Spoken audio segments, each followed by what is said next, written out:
ಇದು ಜಿಲ್ಲಾ ಉಸ್ತುವಾರಿ ಸಚಿವರ ತವರು ಕ್ಷೇತ್ರದ ಗ್ರಾಮ. ಈ ಗ್ರಾಮದ ರೈತರಿಗೆ ಜಮೀನುಗಳಿಗೆ ತೆರಳೋಕೆ ಸರಿಯಾದ ರಸ್ತೆನೇ ಇಲ್ಲ. ಪ್ರತಿನಿತ್ಯ ಜೀವದ ಹಂಗು ತೊರೆದು ಮೊಣಕಾಲುದ್ದ ನೀರಿನಲ್ಲೇ ಪ್ರಯಾಸಪಟ್ಟು ಹೋಗಬೇಕಾದ ದುಸ್ಥಿತಿ ಬಂದೊದಗಿದೆ.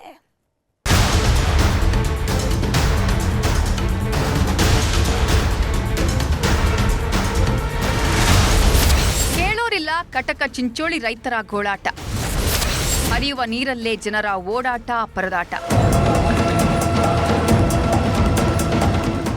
ಮಳೆ ಬಂದ್ರೆ ಒಂದು ಚಿಂತೆ, ಬರದಿದ್ರೆ ಮತ್ತೊಂದು ಚಿಂತೆ.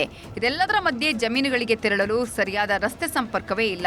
ಅದೆಷ್ಟೋ ರೈತರು ಅಧಿಕಾರಿಗಳ ಕಚೇರಿ, ಜನಪ್ರತಿನಿಧಿಗಳ ಮನೆ ಬಾಗಿಲಿಗೆ ಇಂದಿಗೂ ಅಲಿತಿದ್ದಾರೆ. ಆದರೆ ರೈತರ ದಶಕಗಳ ಬೇಡಿಕೆ ಮಾತ್ರ ಈಡೇರ್ತಿಲ್ಲ. ಬೀದರ್ ಜಿಲ್ಲೆ ಭಾಲ್ಕಿ ತಾಲೂಕಿನ ಕಟಕ ಚಿಂಚೋಳಿ ಗ್ರಾಮ ಉಸ್ತುವಾರಿ ಸಚಿವ ಈಶ್ವರ್ ಖಂಡ್ರೆ ಅವರ ತವರು ಕ್ಷೇತ್ರದ ಈ ಗ್ರಾಮದಲ್ಲಿ ರೈತರ ಸಂಕಷ್ಟ ಹೇಳತಿರೋದು. ಈ ಗ್ರಾಮದ ಮಲ್ಲಣ್ಣ ಹಳ್ಳದ ಪಕ್ಕದಲ್ಲೇ ಜಮೀನುಗಳಿಗೆ ಹೋಗೋ ರಸ್ತೆ ಇದೆ. ಯಾವಾಗಲೂ ನೀರಿನಿಂದ ತುಂಬಿರುತ್ತೆ. ರಸ್ತೆ ನಿರ್ಮಿಸಿಕೊಡುವಂತೆ ಸರ್ಕಾರ ಹಾಗೂ ಜನಪ್ರತಿನಿಧಿಗಳಿಗೆ ರೈತರು ಒತ್ತಾಯಿಸುತ್ತಿದ್ದಾರೆ. ದಿನ ಹೊರಿ ತರಲಾಗ ತಕ್ಲೀಫ್ ಆಗ್ಲತ್ತ ಸರ್. ಇಲ್ಲಿ ನೀರಾಗಿಂದ ಡೈಲಿ ರೋಜ 3 ಸಲ ಹೋಗ್ಬೇಕು, 3 ಸಲ ಬರಬೇಕು.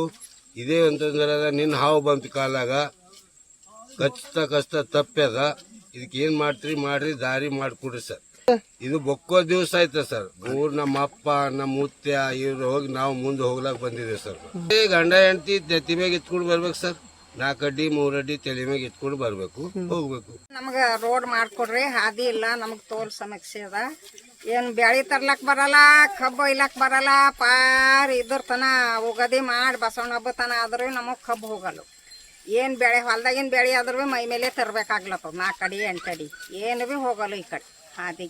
ಮತ್ತ ಹಾದಿ ಏನು ರೋಡ್ ಎಲ್ಲ ನೀರ ಐತಲ್ರಿ ಇದು? ನೀರಿದ ಮತ್ತೆ ಹೆಂಗ್ ಮಾಡ್ತೀರಿ ನೋಡ್ರಿ ಗೌರ್ಮೆಂಟ್ ಎಲ್ಲ. ಈಗೆಲ್ಲ ಹೆಂಗ್ ಮಾಡ್ತೀರಿ? ನೀರಾಗ ಎಲ್ಲ ಹೆಂಗ್ ಹೋಗಿರಂತ ಹಾವು ಚೋಳ ಅವೆಲ್ಲ ಹೆಂಗಿದ್ದಾರ ಬಿ ಹೋಗ್ಬೇಕೇ ಐತದ. ತಪ್ಪದ ಹೆಂಗ ದಿನಾ ಇದ ಪರಿಸ್ಥಿತಿ. ಇದೆ, ದಿನಾನ ನೀರಾಗ ಹೋಗ್ಬೇಕು, ನೀರಾಗೆ ಹೋಗ್ಬೇಕು ನೋಡ್ರಿ. ಮುಳ್ಳುಗಂಟಿ ಕಸಗಾಡು ಬೆಳೆದು ನಿಂತು ದಾರಿಯೇ ಕಾಣದಂತೆ ಮಾಯವಾಗಿದೆ. ಮೊಣಕಾಲ್ವರೆಗಿನ ಹಳ್ಳದ ನೀರಲ್ಲೇ ರೈತರು ಜಮೀನುಗಳಿಗೆ ಹೋಗ್ತಿದ್ದಾರೆ. ರಸ್ತೆ ನಿರ್ಮಾಣಕ್ಕಾಗಿ ಸ್ಥಳೀಯ ಶಾಸಕರು ಸಂಸದರಿಗೆ ಮನವಿ ಸಲ್ಲಿಸಿದ್ರೂ ಇಲ್ಲಿವರೆಗೂ ಯಾವುದೇ ಪ್ರಯೋಜನವಾಗಿಲ್ಲ. ರಸ್ತೆ ವ್ಯವಸ್ಥೆ ಕಲ್ಪಿಸಿಕೊಡುವಂತೆ ನ್ಯೂಸ್ 18 ಮೂಲಕ ಅನ್ನದಾತರು ಆಗ್ರಹಿಸುತ್ತಿದ್ದಾರೆ. ಇಲ್ಲದಿದ್ರೆ ಉಗ್ರ ಹೋರಾಟ ಮಾಡೋದಾಗಿ ಎಚ್ಚರಿಕೆ ಕೊಟ್ಟಿದ್ದಾರೆ.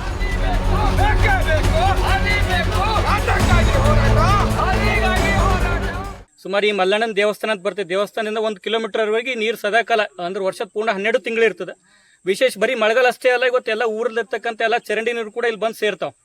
ಸುಮಾರು 1 ಕಿಲೋಮೀಟರ್ ಹತ್ತತ್ರ ಏನಂತಂದ್ರೆ ಇವತ್ತು 1,000 ಎಕರೆ ಜಮೀನು ಕೂಡ ಇಲ್ಲದ. 106 ರೈತರು ದಿನನಿತ್ಯ ಈ ನೀರಲ್ಲೇ ಹೋಗ್ಬೇಕು.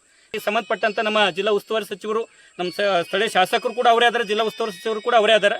ಅವರಲ್ಲಿ ವಿನಂತಿ ಮಾಡ್ತಾ ಇದ್ದೀವಿ, ತಾವು ಈ ವಿಷಯವನ್ನು ಗಂಭೀರ ಪರಿಗಣಿಸಿ ಯಾವುದಾದ್ರೂ ವಿಶೇಷ ಅನುದಾನವನ್ನಿಟ್ಟು, ಯಾಕಂದ್ರೆ ಇದು ತಾವು ಮನಸ್ಸು ಮಾಡಿದ್ರೆ ಮಾತ್ರ ಆಗ್ತದೆ. ಇಲ್ಲೆಲ್ಲ ನಾವು ಈಗಾಗಲೇ ಮನವಿ ಪತ್ರ ಕೊಟ್ಟಿದ್ದೀವಿ, ರೈತರೆಲ್ಲ ಕೊಟ್ಟಿದ್ದಾರೆ. ಅದಕ್ಕೆ ತಾವು ಸ್ಪಂದನೆ ಮಾಡ್ತೀರಿ, ತಕ್ಷಣನಪ್ಪ ಅಂದ್ರೆ ಈ ಕಾಮಗಾರಿ ಪ್ರಾರಂಭ ಮಾಡ್ತೀರಿ ಅಂತ ಹೇಳಿ ಭರವಸೆಯನ್ನ ಈ ರೈತರ ಪರವಾಗಿ ನೀಡ್ತದೆ. ಇಲ್ಲವಾದಲ್ಲಿ ನಾವೇನಪ್ಪ ಅಂತಂದ್ರೆ ಮುಂದಿನ ದಿನಗಳಲ್ಲಿ ಒಂದು ಜಿಲ್ಲಾ ಕಚೇರಿ ಮುತ್ತಿಗೆ ಹಾಕಿ ಈ ಒಂದು ರೈತರ ನೇತೃತ್ವದಲ್ಲಿ ಪ್ರತಿಭಟನೆ ಮಾಡಲಾಗುವುದು ಅಂತ ಹೇಳಿ ಸಂದರ್ಭದಲ್ಲಿ ಎಚ್ಚರಿಕೆಯನ್ನು ತಮ್ಮಲ್ಲಿ ವಿನಂತಿ ಮಾಡ್ತಾ ಇದ್ದೇನೆ.